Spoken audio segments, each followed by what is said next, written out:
এছাড়া আজকে আমরা অরবিটাল নিয়ে বিস্তারিত আলোচনা করব। তোমাদের অরবিটাল টপিকটা সম্পর্কে অনেকের অনেক কনফিউশন থাকে। আজকের ক্লাসের পর আশা করি সেই কনফিউশনগুলো আর থাকবে না। তাহলে প্রথমে আমরা অরবিটালের যে বুকিশ সংজ্ঞাটা আছে সেটা একটু পড়ে নিই। এই সংজ্ঞাটা তোমাদের সিকিউতে 1 মার্কের জন্য আসে, তো এই জন্য এই সংজ্ঞাটা জানা খুবই ইম্পর্টেন্ট। আচ্ছা, নিউক্লিয়াসের চারদিকে যে এলাকায় আবর্তনশীল ইলেকট্রন মেঘের থাকার সম্ভাবনা 90 থেকে 95%, সে এলাকাকে অরবিটাল বলে। আচ্ছা, এখানে দুইটা কথা হচ্ছে খুবই ইম্পর্টেন্ট। প্রথমটা হচ্ছে ইলেকট্রন মেঘ, দ্বিতীয় কথাটা হচ্ছে 90 থেকে 95%। আচ্ছা, তাহলে এর মানে কি? ইলেকট্রন মেঘ বলতে কি বোঝানো হচ্ছে সেটা আমরা একটু বোঝার চেষ্টা করি। দেখো, ধরো এই মেয়েটার নাম হচ্ছে রানু, এটা হচ্ছে রানুর বাসা, তার বাসার পাশে একটা পুকুর আছে এবং এটা হচ্ছে একটা মার্কেট, ঠিক আছে? তাহলে আমরা এক্সপেরিমেন্টটা কিভাবে করব? আমরা 1 মাস ধরে রানুকে অবজার্ভ করব এবং সে যেখানে যেখানে যায় সেখানে সেখানে রানুর একটা ছবি তুলব। অর্থাৎ রানু হচ্ছে, ধরো এখানে গেলে একটা ছবি তুললাম, এখানে গেলে একটা ছবি তুললাম, এখানে গেলে একটা ছবি তুললাম। এভাবে আমরা পুরো মাস জুড়ে রানুর অনেকগুলা ছবি তুললাম। এরপর ছবিগুলোকে আমরা একসাথে মার্জ করে দিলাম। ছবিগুলোকে কি করলাম? একসাথে মার্জ করলাম। মার্জ করলে জিনিসটা কিছুটা এইরকম দেখাবে, ঠিক আছে? তাহলে বলো তো, রানুর থাকার সম্ভাবনা কোথায় বেশি ছিল সবচেয়ে? এই যে তার বাসার আশেপাশে বেশি ছিল। এরপর সে দেখো পানির আশেপাশে একদমই যায়নি, আর মার্কেটে সে কিছু পরিমাণ ছিল, মানে কম, তাই না? তাহলে আমি যদি বলি যে রানুর অরবাইটাল কোনটা, তোমার আনসার কী হবে? তার বাসার চারপাশ হচ্ছে রানুর অরবাইটাল। আচ্ছা, তাহলে এই জিনিসটা পরমাণুর ক্ষেত্রে কীভাবে অ্যাপ্লাই হবে দেখো। ধরো এটা হচ্ছে একটা পরমাণু নিউক্লিয়াস, এবং প্রথমবার যখন তুমি এই পরমাণুটাকে অবজার্ভ করলা, দেখলা যে তার ইলেকট্রনটা এইখানে ছিল, এরপর এবার এখানে ছিল, এরপর এবার এখানে, এরপর এবার এখানে, এরপর এবার এখানে। এরকম করে করে তুমি এই যে ইলেকট্রনটাকে অনেকবার অবজার্ভ করলা, অনেকবার অবজার্ভ করার পর তুমি অনেকগুলো ছবি তুলে তাদেরকে মার্জ করলা। মার্জ করার পর জিনিসটা দেখো তো দেখতে এরকম হয়। হ্যাঁ, দেখো এখানে ইলেকট্রনটাকে দেখতে কিছুটা মেঘের মতো মনে হচ্ছে না? মেঘের মতো মনে হচ্ছে, তাই না? এই জন্যই তোমাদের সংজ্ঞায় ইলেকট্রন মেঘ বা ইলেকট্রন ক্লাউডের কথা বলা আছে। আচ্ছা, এখন দেখো এই যে নিউক্লিয়াসটা আছে, এই নিউক্লিয়াসটা থেকে আমরা যত দূরে যাব ইলেকট্রন মেঘের ঘনত্ব তত কমতেছে, ইলেকট্রন মেঘের ঘনত্ব তত কমতেছে, অর্থাৎ ইলেকট্রনকে পাওয়ার সম্ভাবনা তত কমতেছে। তাহলে আমার প্রশ্ন হচ্ছে, এই সম্ভাবনাটা কি কখনো শূন্য হয়ে যায় কি না? মানে নিউক্লিয়াস থেকে ধরো তুমি যাইতেছো যাইতেছো যাইতে যাইতে তুমি হচ্ছে ধরো মঙ্গল গ্রহে পৌঁছে গেছো। এখন মঙ্গল গ্রহে কি ইলেকট্রনটা থাকার কোনো সম্ভাবনা আছে কি নাই? এটার আনসার হচ্ছে যে মঙ্গল গ্রহে কিন্তু ইলেকট্রনটাকে পাওয়ার একটা সম্ভাবনা আছে। তোমার মহাবিশ্বে যে কোনো জায়গায় ইলেকট্রনটাকে পাওয়ার একটা সম্ভাবনা আছে, ঠিক আছে?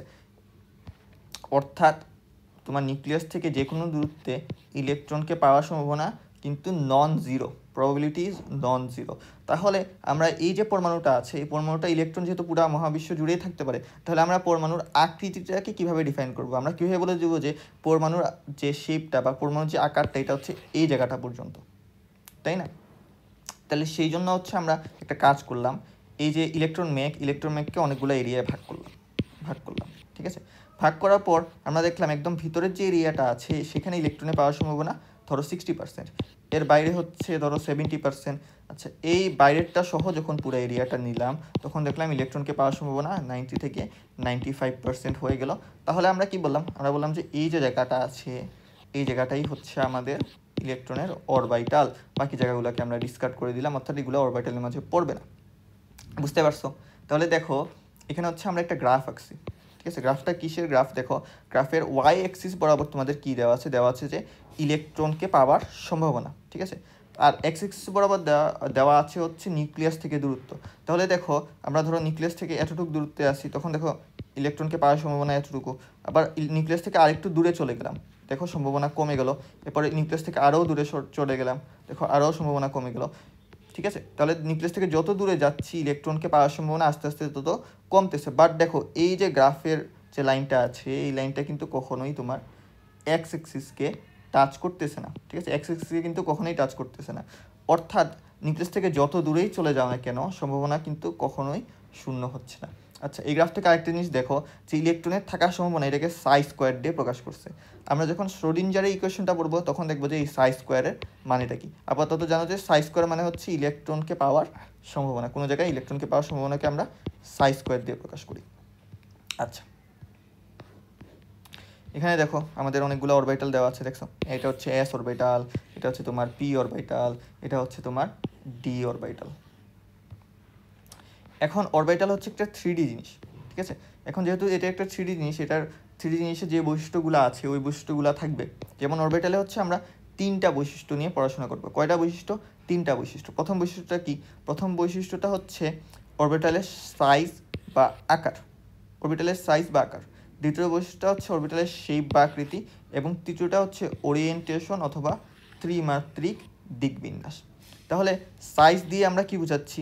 সাইজ বা আকার দিয়ে দেখো, এটা হচ্ছে তোমার 1s অরবিটাল, এটা হচ্ছে তোমার 2s orbital. 1s অরবিটালটা 2s orbital থেকে ছোট, আবার 2s অরবিটালটা তোমার 3s অরবিটাল থেকে আকারে ছোট, ঠিক আছে। অর্থাৎ সামনের নাম্বারটা যত বৃদ্ধি পাচ্ছে অরবিটালের আকারটা আস্তে আস্তে বড় হচ্ছে, মানে 4sটা আরও বড় হবে, তাই না? তাহলে এই যে নাম্বারগুলা 1 2 3, এটাকে আমরা হচ্ছে একটা সিম্বল দিয়ে প্রকাশ করি। সিম্বলটা হচ্ছে n, ঠিক আছে। সিম্বলটা হচ্ছে n, আপাতত একটু জেনে রাখো। তাহলে অরবিটালের আকারটা আমরা বুঝতে পারলাম। আচ্ছা, পি অরবিটালের ক্ষেত্রে জিনিসটা দেখা দিয়ে দেখো, এটা হচ্ছে নিউক্লিয়াস, ঠিক আছে। এটা হচ্ছে তোমার 2p অরবিটাল, ঠিক আছে। 2p অরবিটালটা দেখো তো তোমার 3p অরবিটাল থেকে ছোট না? 2p অরবিটালটা হচ্ছে 3p অরবিটাল থেকে ছোট। আবার 3p অরবিটালটা দেখো 4p অরবিটাল থেকে ছোট। এটা হচ্ছে তোমার এই পুরাটা হচ্ছে তোমার 4p অরবিটাল, ঠিক আছে। তাহলে এই জিনিসটা আমরা বুঝছি।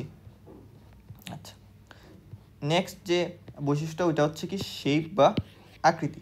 তাহলে দেখো এক এক ধরনের অরবিটালের শেপ এক এক রকম। এস অরবিটালের শেপ হচ্ছে তোমার স্ফেরিক্যাল বা গোলাকৃতির। পি অরবিটালের শেপটা হচ্ছে তোমার ডাম্বেল আকৃতির, ঠিক আছে। ডাম্বেল মানে কি, ওই যে এক্সারসাইজ করে না মানুষজন, ডাম্বেল দিয়ে যে এক্সারসাইজ করে, তাহলে এই ডাম্বেল আকৃতির। আবার ডি অরবিটালটা দেখো, এইখানে একটা ডাম্বেল, আবার এইখানে হচ্ছে আরেকটা ডাম্বেল, ঠিক আছে। তাহলে ডি অরবিটালের শেপটা হচ্ছে ডাবল ডাম্বেল আকৃতির। তাহলে তোমাদের প্রশ্ন হবে এফ অরবিটালের শেপটা কি কোয়াড্রিপল ডাম্বেল? কারণ এখানে তো 4টা ডাম্বেল দেখা যাচ্ছে। তো উত্তর হচ্ছে না, এফ অরবিটালটাকে আমরা বলি কমপ্লেক্স শেপ, ঠিক আছে। কী ধরনের শেপ? কমপ্লেক্স শেপ, ঠিক আছে। আশা করি এটা মনে থাকবে। এফ এর পরেও আরও অনেক অরবিটাল আছে, জি আছে, এইচ আছে, এবং করে চলতে আছে, ঠিক আছে। বাট ওইগুলো আমাদের জানার প্রয়োজন নেই। আমরা হচ্ছে এফ পর্যন্ত যদি জানি তাহলে ওইটা আমাদের জন্য ইনাফ। তাহলে অরবিটালের যে আকৃতিটা আছে, আকৃতির জন্য আমরা যে সিম্বলটা ইউজ করি সেটা হচ্ছে এল, ঠিক আছে। এল দিয়ে আমরা হচ্ছে আকৃতি বুঝাই। আচ্ছা, এরপর লাস্ট যে বৈশিষ্ট্য ওইটা হচ্ছে ওরিয়েন্টেশন বা ত্রিমাত্রিক দিকবিন্যাস। তাহলে আমরা পি অরবিটালে ওরিয়েন্টেশনটা দেখি। দেখো ওরিয়েন্টেশনটা আমরা কীভাবে বুঝবো? ধরো এটা হচ্ছে পরমাণু নিউক্লিয়াস, নিউক্লিয়াসের এই বরাবর আমরা একটা লাইন টানবো। এটা হচ্ছে তোমার ধরো জেড অক্ষ, এই বরাবর ধরো এক্স অক্ষ, এবং এই বরাবর ধরো তোমার ওয়াই অক্ষ, ঠিক আছে। তাহলে জেড এক্স ওয়াই, এরকম করে আমরা হচ্ছে নিউক্লিয়াসের উপর দিয়ে অনেকগুলো অক্ষ আঁকলাম। এখন দেখো তো এই যে পি এক্স অরবিটালটা আছে, এটা কোন অক্ষ বরাবর আছে? এটা হচ্ছে এক্স অক্ষ বরাবর আছে। আবার এই পি অরবিটালটা দেখো তো, এটা হচ্ছে ওয়াই অক্ষ বরাবর আছে, এই জন্য এটাকে পি ওয়াই বলছে। আর এই পি অরবিটালটা হচ্ছে জেড অক্ষ বরাবর আছে, এই জন্য এটাকে পি জেড বলছে।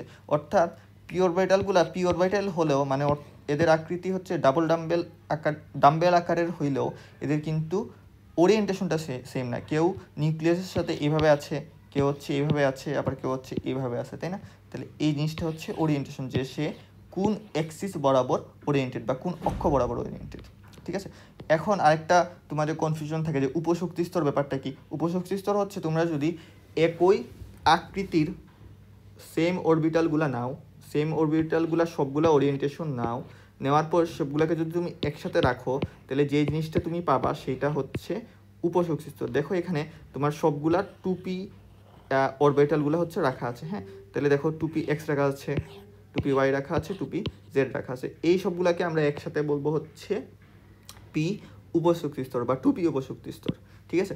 কিন্তু তোমাকে যদি কেউ বলে যে তুমি ধরো 3p এক্স নিলা, 4p ওয়াই নিলা, আবার 5p জেড নিলা, ঠিক আছে, এটা কি কোনো উপশক্তি স্তর হবে? এটা হচ্ছে উপশক্তি স্তর হবে না, কারণ এক একটার আকৃতি এক এক রকম হয়ে গেছে, বুঝতে পারছো? শেপ সেম, বাট 3 এর আকৃতি 4 এর থেকে ছোট, 4 এর আকৃতি 5 এর থেকে ছোট, তাহলে এটা উপশক্তি স্তর হবে না। কখন উপশক্তি স্তর হবে? যখন 3p এক্স 4, এরপরে হচ্ছে আবার 3p ওয়াই, ঠিক আছে, 3p ওয়াই, এরপরে হচ্ছে 3p জেড, এটা হচ্ছে একটা উপশক্তি স্তর। আবার ধরো যদি আরেকটা উপশক্তি স্তরের উদাহরণ দিই, তাহলে 4p x plus 4p y plus 4p জেড, এটা হচ্ছে আরেকটা উপশক্তি স্তর হবে। তাহলে উপশক্তি স্তরের ব্যাপারটা আশা করি ক্লিয়ার।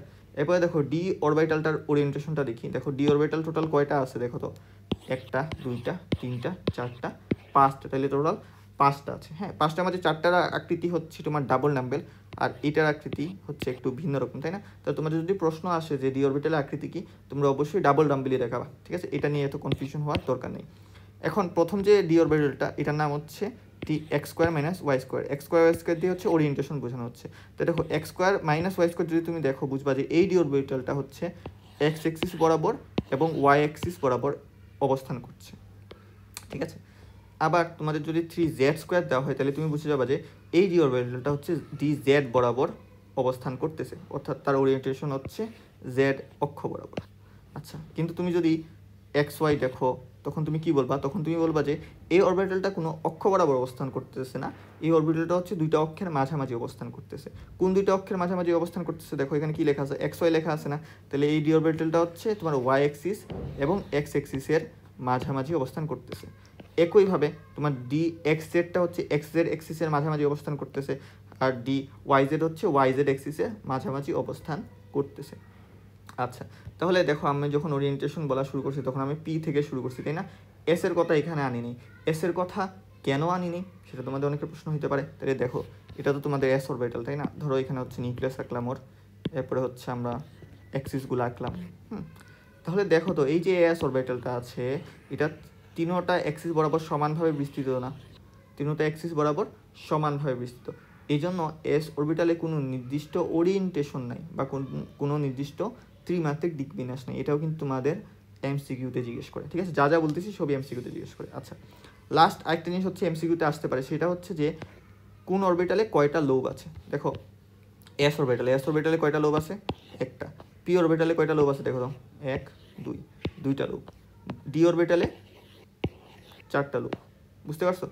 তাহলে এই জিনিসটা তোমাদের হচ্ছে মনে রাখতে হবে যে কোন অরবিটালে কয়টা লোব আছে। আর যত এসে একটা, পিতে 2টা, ডিতে হচ্ছে তোমার 4টা, ঠিক আছে? এরকম করে হচ্ছে বাড়তে থাকে। এফে কয়টা হবে? এফে হচ্ছে 8টা হবে, ঠিক আছে? এফের পরেরটাই কত হবে? এফের পরেরটা হচ্ছে 16 হবে। বুঝতে পারছো? এরকম করে করে বাড়তে থাকবে, ঠিক আছে? আচ্ছা, এরপর দেখো তোমাদের যে এস পি ডি এফ, হ্যাঁ, এই 4টা যে সিম্বল আছে, এই 4টা সিম্বলের অরিজিন কোন শব্দটা থেকে হয়েছে ওইটা হচ্ছে জানতে হয়। এস যে শব্দটা, এটা হচ্ছে শার্প থেকে আসছে। পি সিম্বলটা আসছে প্রিন্সিপাল শব্দটা থেকে। ডি সিম্বলটা হচ্ছে ডিফিউজ শব্দ থেকে। এফ সিম্বলটা হচ্ছে ফান্ডামেন্টাল শব্দটা থেকে। এটাও হচ্ছে তোমাদের এমসিকিউতে মাঝে মাঝে দিয়ে দেয়। ওকে, লাস্ট হচ্ছে আমরা কিছু এমসিকিউ দেখবো। দেখো এখানে আমি কিছু এমসিকিউ লিখছি, তোমরা প্রথমে হচ্ছে নিজেরা এই এমসিকিউগুলো আনসার করার চেষ্টা করো, ঠিক আছে? তাহলে ভিডিও পজ করো, আনসার করার চেষ্টা করো। আচ্ছা, আশা করি তোমরা ট্রাই করে ফেলছো। এখন হচ্ছে আমি ওগুলো আনসারগুলো একটু বলে দিই। দেখো, কোন ডি অরবিটালগুলো অক্ষ বরাবর অবস্থিত? এটা একটু আগেই পড়ছি, এটা আনসার কী হবে? এ হবে। আবার পি এক্স ও পি ওয়াই অরবিটাল পরস্পরের সাথে কত কোণে অবস্থান করতেছে, ঠিক আছে? তাহলে দেখো, এটা যদি তোমার নিউক্লিয়াস হয়, এটা হচ্ছে জেড এক্সিস, এটা হচ্ছে এক্স এক্সিস, এটা হচ্ছে ওয়াই এক্সিস।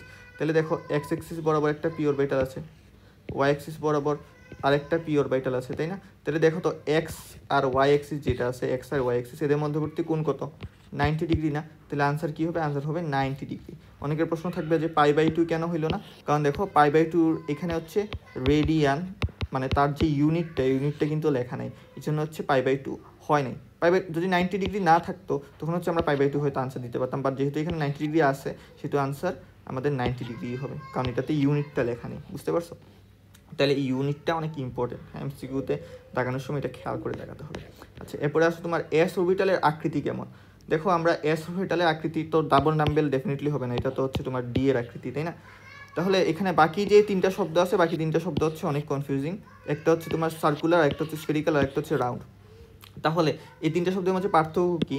তোমাদের যে সার্কুলার শব্দটা আছে, সার্কুলার দিয়ে হচ্ছে সার্কেল বোঝানো হয়, তাই না? দেখো, সার্কেল কিন্তু একটা 2D জিনিস, এটা কিন্তু কোনো 3D জিনিস না। কিন্তু অরবিটাল তো আমরা জানি 3D, তাহলে সার্কুলার কথাটা হবে না। এরপরে হচ্ছে স্ফেরিক্যাল আর রাউন্ড। স্ফেরিক্যাল আর রাউন্ড মোটামুটি সেম জিনিসই বোঝায়, মানে ফুটবলের মতো আর কি, দুইটাই ফুটবলের মতো। বাট তোমাদের বইপত্রে হচ্ছে স্ফেরিক্যালটা লেখা আছে, অর্থাৎ আনসার হচ্ছে ডি, স্ফেরিক্যাল হবে। তাহলে তোমরা যখন পড়বা এই শব্দগুলো খুবই কেয়ারফুলি পড়তে হবে, হ্যাঁ? না হলে তোমরা জাস্ট যদি চিত্র দেখে একটা ধারণা নিয়ে যাও, তখন হচ্ছে যে এই ধরনের কনফিউশনের সৃষ্টি হতে পারে। তখন তুমি পরীক্ষায় অনেকে হয়তো ভুলে ভুলে রাউন্ড দাগাই দিবে। বুঝতে পারছো? কারণ তারা তো দেখছে এস অরবিটালটা এরকম আকৃতির, হ্যাঁ, তারা রাউন্ড দাগাই দিবে। বুঝতে পারছো? আচ্ছা, তাহলে আজকের ক্লাসে হচ্ছে এতটুকু পর্যন্তই থাক। নেক্সট ক্লাসে হচ্ছে আমরা কোয়ান্টাম নাম্বার সম্পর্কে আলোচনা করব, ঠিক আছে।